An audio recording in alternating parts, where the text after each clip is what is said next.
আসসালামু আলাইকুম। Very good রান্নাঘর থেকে সবাইকে জানাই অনেক অনেক শুভেচ্ছা ও ভালোবাসা। নতুন আলু দিয়ে আজকে একটি মজার ডিম রান্নার রেসিপি শেয়ার করব। এই ডিম রান্নার রেসিপিটি কিন্তু আমার পরিবারের সবাই খুব পছন্দ করে। আশা করছি আপনাদের কাছেও ভালো লাগবে। লোহার কড়াইয়ে সাদা তেল দিয়ে গরম করে নিয়েছি। এখানে পরিমাণ মতো লবণ দিয়ে দেব সামান্য পরিমাণে হলুদের গুঁড়া, মরিচের গুঁড়া। 3টা ডিম সেদ্ধ করে খোসা ছাড়িয়ে ভালো করে ধুয়ে নিয়েছি।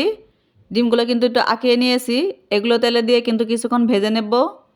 ডিম ভাজার সময় অবশ্যই কিন্তু চুলার আঁচ কমিয়ে রাখবেন, তা না হলে কিন্তু উপরের আস্তরটা শক্ত হয়ে যায়, এতে কিন্তু ডিম খেতে ভালো লাগে না। ডিমগুলো আমার ভাজা হয়ে গেছে, এখন নামিয়ে নেব। নতুন আলু খোসা ছাড়িয়ে ছোটো ছোটো টুকরা করে কেটে 10 মিনিট পানিতে ভিজিয়ে ভালো করে ধুয়ে নিয়েছি। এই আলুগুলো এখন তেলে দিয়ে দেব।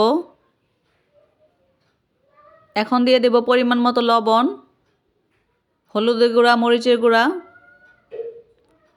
এগুলো এখন মিশিয়ে নেব। মশলাগুলো মিশিয়ে নিয়ে কিন্তু আমি আলুটা লাল লাল করে ভেজে নেব।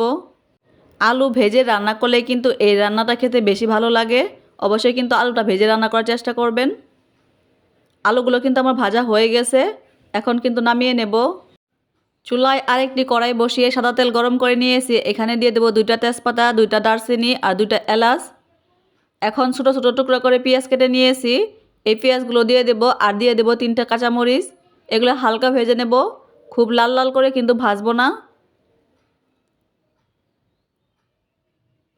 পেঁয়াজগুলো আমার ভাজা হয়ে গেছে, এখন দিয়ে দেব আদা, রসুন আর জিরা বাটা। এগুলো কাঁচা গন্ধ দূর হওয়া পর্যন্ত একটু ভেজে নেব। এখন দিয়ে দেব মশলা কষানোর জন্য পানি। প্রথমে পানি দিয়ে মশলাটা কষিয়ে নিলে কিন্তু মশলাটা আর পুড়ে যায় না। এরপর দিব গুঁড়ো মশলা। আলু ভাজার সময় কিন্তু গুঁড়ো মশলা ব্যবহার করেছিলাম, সেই বুঝে কিন্তু ব্যবহার করব। দিয়ে দেব স্বাদমতো লবণ, মরিচের গুঁড়া, হলুদের গুঁড়া, ধনিয়া গুঁড়া।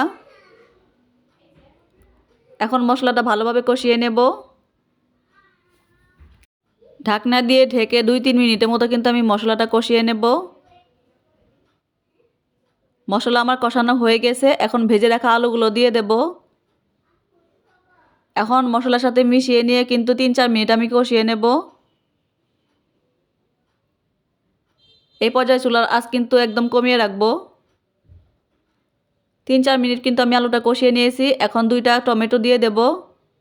টমেটো দেওয়ার পরে কিন্তু মিশিয়ে নিয়ে 1 মিনিটের মতো কিন্তু আর কষিয়ে নেব। আলুটা কষানো হয়ে গেছে, এখন ঝোলের জন্য পরিমাণ মতো পানি দিয়ে দেব। এখন কিন্তু চুলার আঁচ বাড়িয়ে রেখে কিন্তু ঝোলটা শুকিয়ে নেব।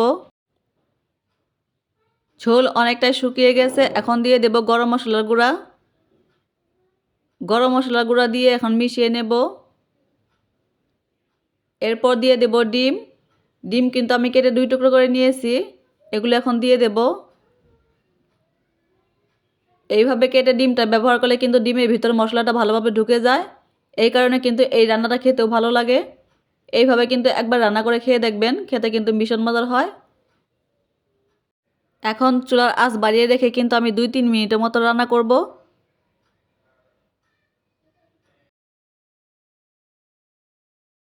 ডিম রান্নাটা কিন্তু আমার হয়ে গেছে। আমি এইরকম ঝোল রেখে কিন্তু নামিয়ে নেব। যে ঝোলটা দেখতে পাচ্ছেন, এই ঝোলটা নামানোর পর কিন্তু থাকবে না, এটা কিন্তু মাখো মাখো হয়ে যাবে। আলুতে কিন্তু ঝোলটা টেনে নেবে। চুলা থেকে নামিয়ে ঠান্ডা হওয়ার পর আপনাদের সাথে শেয়ার করব রান্নাটা কেমন হলো। ডিম রান্না ঠান্ডা হওয়ার পর কিন্তু আমি বেড়ে নিয়েছি। দেখুন কালারটা কত সুন্দর এসেছে। ঝোলটা কিন্তু একদম মাখো মাখো হয়ে গেছে। নতুন আলু দিয়ে এইভাবে একবার ডিম রান্না করে খেয়ে দেখবেন, বাসার সবাই কিন্তু খুব পছন্দ করে খাবে। আজকের এই রান্নার রেসিপিটি যদি ভালো লাগে তাহলে কিন্তু লাইক, কমেন্টস এবং ভিডিওটি শেয়ার করে দেবেন প্লিজ। ফিরে আসবো নেক্সট ভিডিও নিয়ে, সেই পর্যন্ত সবাই ভালো থাকেন। আল্লাহ হাফেজ।